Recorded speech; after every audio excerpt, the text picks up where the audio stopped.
تو اس منصب کا وہ پاس رکھتے ہوئے جو نعرہ انہوں نے لگایا ہے، اس نعرے کا پاس رکھتے ہوئے ریاست مدینہ کا نعرہ انہوں نے لگایا، تو اس طرز پر کریں، ان کی جو رعایا ہے وہ اپنی رعایا کی دیکھ بھال ضرور کریں۔ سب سے پہلے جس طرح میں نے کہا، ان کے قول و فعل میں تضاد نہیں ہونا چاہیے۔ جب آپ کے قول و فعل میں تضاد ہوگا تو لوگوں کے دلوں میں آپ کی عزت نہیں بڑھے گی، آپ کی امیج جو ہے وہ خراب ہوگی، جو کہ اب تک ہمیں موجودہ حکومت میں دیکھنے کو یہی ملا ہے کہ قول و فعل میں جو ہے وہ اب تک تضاد ہی آ رہا ہے۔ تو جس طرح باجوہ صاحب فرما رہے ہیں کہ ایک نئی تاریخ خان صاحب دے کر گئے ہیں، تو ہم امید کرتے ہیں کہ باجوہ صاحب جس طرح فرما رہے ہیں، خان صاحب اب اس قول و فعل میں جو ہے وہ اپنے تضاد نہیں لائیں گے۔ جی باجوہ صاحب۔ جی میں مولانا صاحب کی بات سے بالکل اتفاق کر رہا ہوں کہ کسی بھی انسان میں قول تضاد نہیں ہونا چاہیے، جو وہ کہے وہی ویسا ہی اس کو کرنا بھی پیاری چاہیے۔ بات بولی مولانا صاحب نے، کیا نبی کا فرمان بتایا آپ درست ہے۔ دیکھیں سیاست میں دیکھیں اسٹیٹمنٹ جو ہے نا قائم رہنا چاہیے، جی رہنا چاہیے بالکل قائم رہے اسٹیٹمنٹ، لیکن جو کچھ سیاست کی اگر لیکن ایک اچھی سیاست مفادات میں کوئی یو ٹرن وغیرہ ہو یا کوئی سر ایک دو یو ٹرن ہوتے ہیں نا تو بہت سارے ٹرن ہوئے، مطلب ایک یو ٹرن پہ آگے بندہ رک جاتا ہے، لیکن دیکھیں خان صاحب کبھی گورنمنٹ کا حصہ نہیں رہے تھے، کبھی وہ پہلی بار گورنمنٹ کا حصہ بنے۔ دیکھیں خان صاحب صبح میں کچھ بیان دیتے ہیں اور شام میں کچھ اور بیان ہوتا ہے اور تیسرے دن نہیں، وہ کوئی روایتی سیاستدان نہیں تھے۔ خان صاحب نے ایک اسٹرگل کی ہے 22 23 24 سال کی، وہ آپ دیکھیں گے مطلب عوام کیا بس سیکھتے ہی رہے، عوام مطلب عوام لرننگ پوزیشن میں رہے عوام۔ میں کوئی اس کی کوئی مطلب قول و فعل میں تضاد کی کوئی تعریف نہیں کر رہا ہوں، میں عرض یہ کر رہا ہوں کہ کوئی روایتی سیاستدان نہیں تھے۔ خان صاحب نے 22 23 سال ایک اسٹرگل کی، وہ بڑے سیدھے سادے آدمی ہیں، یہ پاکستان کی 22 کروڑ عوام جانتی ہے کہ خان صاحب میں کوئی چلاکیاں ہوشیاریاں نہیں ہیں، اور کیونکہ وہ کبھی گورنمنٹ کا حصہ بھی نہیں رہے۔ اب خان صاحب دیکھتے ہیں کہ کہیں خان صاحب نے کہا تھا کہ زرداری صاحب کو ہم جیل میں ڈالیں گے، نواز شریف کو جیل میں ڈالیں گے، نواز شریف جیل میں ہے، زرداری صاحب نواز شریف جا چکا ہے اور نواز شریف کو یہاں سے روانہ کر دیا وہ جیلوں میں سے سزا یافتہ ہے، پی ٹی آئی نے اس کو، لیکن جو بولا تھا وہ تو نہیں ہوا نا سر۔ نہیں بالکل ایسی بات درست ہے آپ کی، ایسا ہی نہیں ہوا، لیکن انٹرنیشنل معاملات ہیں، اور انہوں نے کتنا جھوٹ بولا نواز شریف نے کہ میری کلچ پلیٹیں بیٹھ گئی ہیں، اور وہ ڈاکٹر سارا دن، اور وہ وہاں جا کے ان کی کلچ پلیٹیں نہیں ڈل گئی ہیں، اور اب دوبارہ سے اب شاید وہاں سے بھی ان کو نکالا جا رہا ہے۔ اچھا آپ آصف علی زرداری صاحب کا دیکھ لیں کہ پیپلز پارٹی کنٹینیو 13 سال سے اقتدار میں سندھ میں خاص طور پہ ظفر صدیقی صاحب سے میں مخاطب ہو کے پوچھنا چاہتا ہوں، آپ نے بتایا 13 سال میں آپ کی کیا کارکردگی ہے، اور اگر 71 سے ہم لگائیں تو تقریباً ان کے 40 سے 50 سال اقتدار میں بنتے ہیں سندھ گورنمنٹ میں۔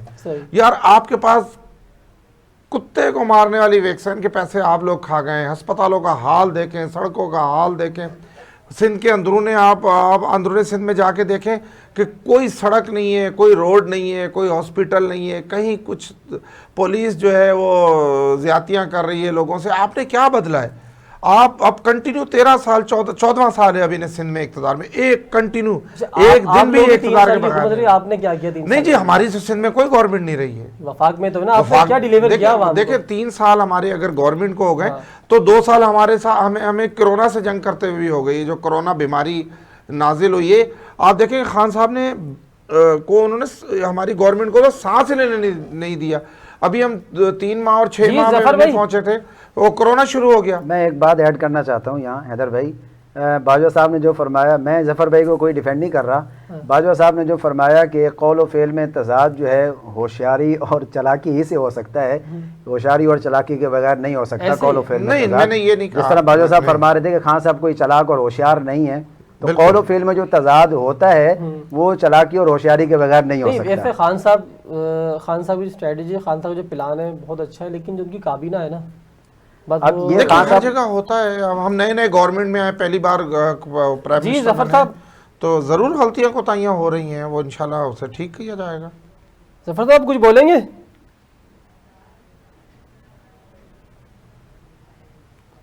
ظفر صاحب لائن پہ ہے ہمارے ساتھ؟ لائن ڈراپ ہو گئی ظفر صاحب کی جی۔ تو بہرحال دیکھیں بات یہ ہے کہ ہم اب بھی پر امید ہیں، اللہ کی رحمت سے ہمیں امید ہے کہ جو خان صاحب نے نعرہ لگایا، اللہ سے یہی دعا ہے کہ اللہ رب العزت اگر وہ اس نعرے میں سچے ہیں تو اللہ رب العزت انہیں کامیابی عطا فرمائے، ہماری ان سے ان کے لیے دعا ہے۔ بریک کی طرف جائیں گے ناظرین، بریک ہے پھر آپ ادھر دوبارہ آتے ہیں۔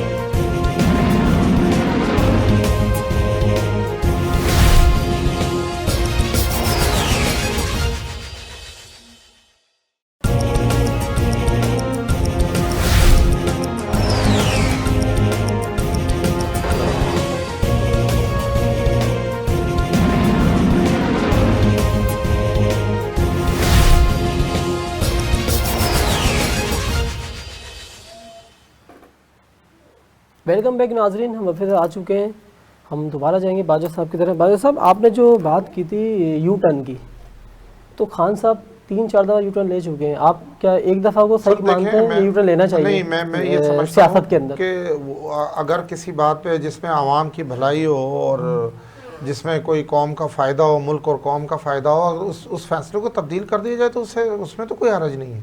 ہاں، ان باتوں پہ یو ٹرن نہیں لینا چاہیے جس سے قوم کو یا ملک کو نقصان پہنچے۔ یہ ضرور کہتے ہیں سارے دوست کہ خان صاحب یو ٹرن لیتے ہیں، میں یہ کہتا ہوں کہ دیکھیں، قومی مفادات میں اگر یو ٹرن لے لیں اور اپنی قوم کا اور ملک کا بھلا ہو تو اس میں کیا حرج ہے؟ ابھی آپ دیکھ رہے ہیں مہنگائی کتنی ہو چکی ہے۔ بالکل مہنگائی ہے، انٹرنیشنل معاملہ ہے، پوری دنیا میں مہنگائی ہے اور ہمارے ملک میں بھی بے حد مہنگائی ہے۔ میں اس کو کنڈم کرتا ہوں، میں گزارش کرتا ہوں وزیر اعظم صاحب سے کہ خان صاحب، آپ کو یہ اپوزیشن کچھ نہیں آپ کا کر سکتی، اگر آپ کو کوئی نقصان دے گی تو یہ مہنگائی دے گی۔ اس کا جواب ہمارے پاس نہیں ہے۔ ہم ہر طرح ڈیفینڈ کرتے ہیں پارٹی کو، لیکن جب ایک 500-600 روپے کمانے والا مزدور جب ہم سے سوال کرتا ہے تو اس کا جواب ہمارے پاس نہیں ہوتا۔ مہنگائی بالکل کنٹرول کرنی چاہیے۔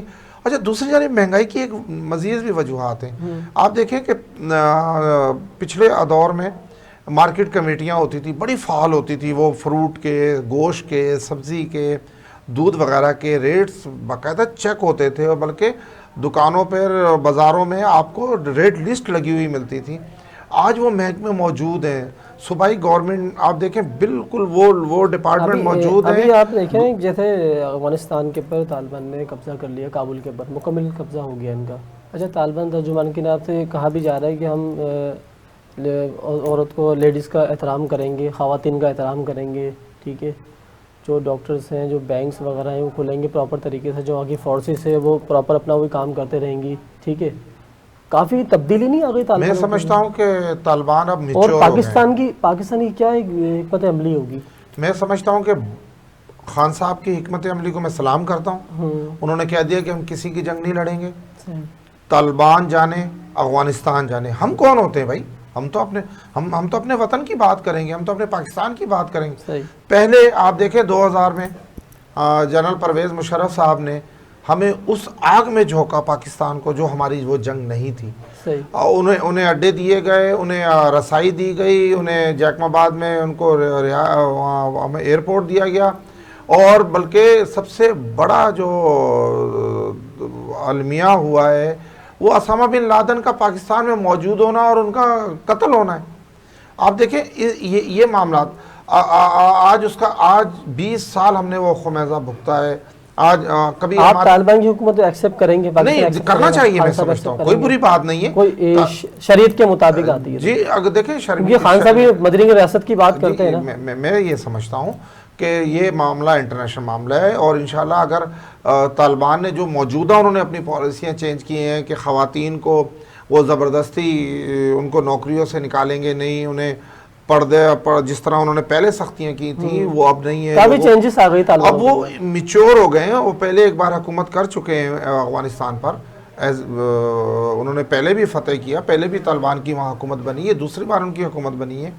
میں سمجھتا ہوں کہ اب جو انہوں نے اس وقت آپ دیکھ رہے ہیں انڈیا کتنا گھبرایا ہوا ہے۔ جی، انڈیا دیکھیں، انڈیا کی ہزاروں کروڑوں جو ہیں ڈالر ان کی انویسٹمنٹ تھی۔ انڈیا جو ہمارے پاکستان کے حالات ابھی اس وقت رو رہا ہے انڈیا نا، جی، تو وہ افغانستان کے راستے ہمیں نقصان پہنچا رہا تھا۔ یہ خودکش ہمارے ملک میں کہاں تھے؟ یہ کہاں سے آئے؟ یہ پاکستان کے لیے پلاننگ کر رہے تھے تو سب سے بڑا پلانر اللہ پاک ہے۔ جی، اللہ پاک نے جو پلاننگ کی ہے اس کی وہ انڈیا کی، میں یہ سمجھتا ہوں کہ امریکہ کی افغانستان میں شکست کم ہوئی ہے اور انڈیا کی بہت زیادہ ہوئی ہے۔ دیکھیں، یہ مہینہ محرم الحرام شریف کا مہینہ ہے، یہ مہینہ تو ہمیں ویسے ہی وفا کا درس دیتا ہے، بالکل یہ مہینہ ہمیں ویسے ہی قربانی کا درس دیتا ہے۔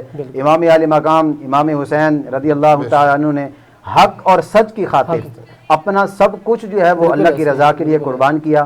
ہمیں کربلا سے یہی درس ملتا ہے کہ ہمیں حق اور سچ پر ہمیشہ جو ہے وہ ڈٹے رہنا چاہیے۔ آپ جو سماجی کام کر رہے ہیں انڈیویجول کر رہے ہیں یا پوری ٹیم کے ساتھ کام کر رہے ہیں؟ دیکھیں، ہمارے ساتھ ایک مختصر سی ٹیم ہے، ابھی ہم نے یہ کام اسٹارٹ کیا ہے، تقریباً 7 سے 8 ماہ ہوئے ہیں، اور ابھی اس کی رجسٹریشن کے حوالے سے بھی کام جاری ہے، ہمارے جو ویلفیئر ہے، اور ہمارا جو مین مقصد ہے وہ یہ ہے کہ اپنے علاقے میں کتنے مطلب کیا کیا رکھا ہوا ہے آپ نے اس کے اندر راشن؟ دیکھیں، میں اسی طرف آ رہا ہوں، اپنے منشور کی طرف آ رہا ہوں۔ ہمارا جو منشور ہے وہ یہ ہے کہ ہم اپنے گاؤں کے اندر، اپنے جہاں ہمارا آبائی گاؤں ہے وہاں ہم سب سے پہلے تعلیم کو جو ہے وہ عام کریں.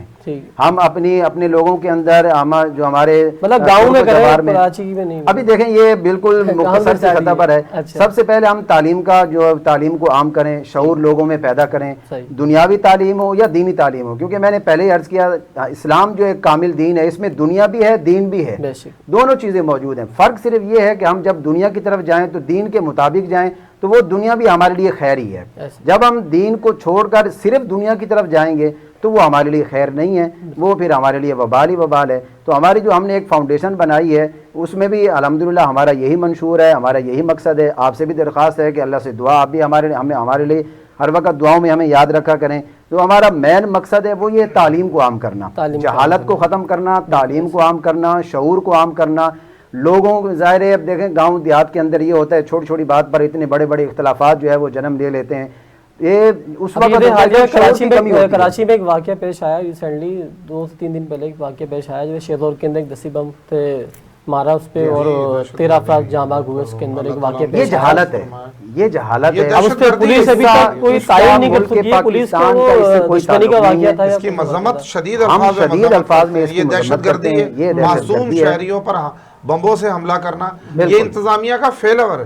وہ کیوں یہاں کے کراچی کو اتنا لوز ہے، اتنی ان کی سیکورٹی اتنی لوز ہے کہ وہ بم مارتے ہیں چلتی گاڑیوں میں. اس طرح تو وہ چاہیں تو 100 بم بھی مار سکتے ہیں. یہ ظلم عظیم ہے، ہم اس کو ظلم عظیم سمجھتے ہیں. ہمارا قرآن ہم سے کہتا ہے جس نے ایک جان کو بچایا اس نے پوری انسانیت کو بچایا، اور جس نے ایک جان کو قتل کیا اس نے پوری انسانیت کو جو ہے وہ قتل کیا. تو یہ ہم اس کو بہت بڑا ظلم عظیم سمجھتے ہیں. اس کا میں سمجھتا ہوں دیکھیں دہشت گردوں کا کوئی مذہب نہیں ہوتا، ان کا کوئی مسلک نہیں ہوتا. انسانیت کا ہمیں ہمارا اسلام بھی درس دیتا ہے. جتنے بھی ایز اے انسان دیکھیے بندہ اگر مفتی ہے، عالم ہے، نمازی ہے، کچھ بھی ہے، لیکن اس میں انسانیت نہیں ہے نا، اس میں کچھ نہیں ہے، یہ سب چیزیں بیکار ہیں. دیکھیں ایک مسلمان، ہم یہ بات کرتے ہیں نا، ایک مسلمان جب اس کے سینے میں ایمان ہے تو انسانیت اس میں آٹومیٹک آ جاتی ہے. اگر اس میں انسانیت نہیں ہے، کیونکہ اسلام جو ہے یہ انسانیت کا بھی ہمیں درس دیتا ہے. کوئی بندہ مر رہا ہے تو آپ کو اسلام یہ نہیں کہتا کہ آپ پہلے اس سے اس کا مذہب پوچھیں، آپ پہلے اس سے اس کا مسلک پوچھیں. اسلام آپ سے یہ کہتا ہے کہ کسی بندے کو کوئی تکلیف ہے، کوئی مر رہا ہے تو پہلے آپ اس کی جان بچائیں. آپ پہلے اس کی جان بچائیں، اس کی ضرورت کو پورا کریں. دیکھیں غربت کا کوئی مذہب نہیں ہوتا، کوئی مسلک نہیں ہوتا. اس سے ہمیں اسلام نے جو ہے درس یہی دیا کہ پہلے آپ نے انسانیت کو دیکھنا ہے. ہر بندہ اقلیتوں کی بات ہوتی ہے، ہمارے ملک میں الحمدللہ اقلیتوں کے تمام حقوق جو ہے وہ ادا کیے جاتے ہیں، اس میں کوئی دو رائے نہیں ہے، کیونکہ اسلام تو ہمیں درس اسی بات کا دیتا ہے. رحیم یار خان میں بھی جو باجوہ صاحب پر حملہ ہوا تھا، کراچی پہ ہم آئیں گے. کراچی کے مسئلہ ہمارا پروگرام ہے. تو کراچی پہ جو خان صاحب جو فوکس کیا ہوا ہے کراچی میں، ابھی جیسے پانی کا مسئلہ ہے، سر K4 ہم دے رہے ہیں، ٹھیک ہے، فائر بریگیڈ ہم دے رہے ہیں، پیپلز پارٹی یہ بولتی ہے کہ ہماری سارے فنڈ تو سندھ گورنمنٹ کیا کر رہی ہے؟ آپ سندھ گورنمنٹ سے پوچھیں. ابھی چلے گئے پیپلز پارٹی کے ظفر صدیقی صاحب، میں ان سے یہ پوچھتا ہوں اگر سب کچھ ہم نہیں کرنا ہے تو آپ NFC ایوارڈ اتنا بڑا جو اربوں خربوں میں آپ لے لیتے ہیں، وہ صرف کھانے پینے کے لیے رکھ لیتے ہیں آپ لوگ؟ وہ تو آپ پہ ڈال دیتے ہیں. نہیں ہم غلط ڈال رہے ہیں. آپ دیکھیں فائر بریگیڈ 70 سالوں سے اس شہر میں نہیں تھی، کیا حالت تھی فائر بریگیڈ میں. خان صاحب نے 40 نئی گاڑیاں ان کو دی، 50 کے قریب ان کو نئی گاڑیاں دی ہیں. K4 پہ بھی ہم اپنا حصہ ڈال رہے ہیں. ہم لوگ گرین بس لائن بھی دے رہے، بسوں کا بھی بسیں آ رہی ہیں، وہ جہاز پر بھی لوڈ ہو چکی ہیں. وہ آپ سب کے سامنے یہ اعلان گورنمنٹ کر چکی ہے. صحیح ہے. کون سے جہاز پہ؟ یہ جو پانی کے جہاز جو لے کر آتے ہیں چائنا سے، وہ بسیں آ رہی ہیں. کب آئیں گی؟ اگلے ہی چند دنوں کی میں بات کر رہا ہوں. وہ جو بھی خان صاحب اعلان کرے اس کی بات کر رہے ہیں آپ؟ جی گرین بس جو کراچی گرین لائن منصوبہ ہے تو پچھلی حکومت کا ہے نا. نہیں تو یہ تو پچھلی حکومت نے والوں نے تو کچھ نہیں کیا تھا نا. کیا کیا انہوں نے صرف اسٹرکچر رکھا تھا، امپلیمنٹ خان صاحب نے کروایا. باجوہ صاحب کا کہنا ہے بالکل بالکل یہ درست ہے. یہ بات ایسا ہی ہے نا. فائر بریگیڈ ہم دیں، سب کچھ K4 ہم دیں. اللہ سے دعا ہے اس وقت جو خان صاحب نے کراچی کا دورہ کیا، لیکن ان کو رکنا چاہیے تھا، اپنے جو اتحادی ان سے ملنا چاہیے تھا. اس پر تو ہم یہ کہہ چکے ہیں کہ خان صاحب انشاءاللہ مزید وقت دیں گے. عاجزی اختیار کرنی چاہیے، بالکل عاجزی کرنی چاہیے. اور رہا وہ کم وقت دینے کا کراچی، وہ تو ہم بھی فیل کر رہے ہیں، ہم بھی محسوس کر رہے ہیں. محرم کے حوالے سے کیا ایک پیغام دینا چاہیں گے عوام کو؟ دیکھیں پیغام یہی ہے، میں پہلے بھی میں نے عرض کیا، امام حسین کی شہادت پہ جو کربلا ہمیں جو ہے وہ حق اور سچ کا جو ہے وہ درس دیتی ہے کہ ہمیں کبھی بھی جو ہے وہ جھوٹ کے ساتھ نہیں کھڑا ہونا چاہیے. ہمیں کبھی بھی نہ اپنے دین کے ساتھ نہ اپنے ملک کے ساتھ کوئی غداری کرنی چاہیے. ہمیں حق اور سچ پر ڈٹے رہنا چاہیے, اس بات کو قطع نظر کر کے کہ ہمیں حق اور سچ کا ساتھ دینے پر کیا قربانی دینی پڑے گی. یہ امام حسین نے ہمیں کربلا میں جا کر بتا دیا کہ تمہیں اپنے 72 تن ہی کیوں نہ دینے پڑ جائیں, کبھی بھی حق اور سچ سے پیچھے نہیں ہٹنا. ہمیں حق اور سچ کا جو ہے وہ ساتھ دینا چاہیے اور ہر وقت حق اور سچ پر ڈٹے رہنا چاہیے. کربلا ہمیں وفا کا درس دیتی ہے, دین سے وفا اور ملک سے وفا. بالکل بے شک. آپ کیا میسج دینا چاہیے؟ جی میں بالکل میں یہی میسج دوں گا کہ کربلا ہمیں حقیقت میں سچ کی حق کی راہ دکھا کر گئے. دیکھیں آپ, انہوں نے دیکھیں کہ اب دین کی خاطر, اللہ کے دین کی خاطر, نانا کے دین کی خاطر انہوں نے اپنے معصوم بچوں کو, کنبے قبیلے کو, اپنے والدین کو, بچوں کو سب کچھ قربان کر دیا صرف اس دین کی خاطر. بالکل آپ نے جی 72 تن قربان کر دیا. ناظرین ہمارا پروگرام کیسا لگا فیڈ بیک دیجیے گا. انشاءاللہ نیکسٹ ٹائم پھر ہم آپ سے ملاقات کریں گے اور اس پروگرام میں شریک ہوں گے.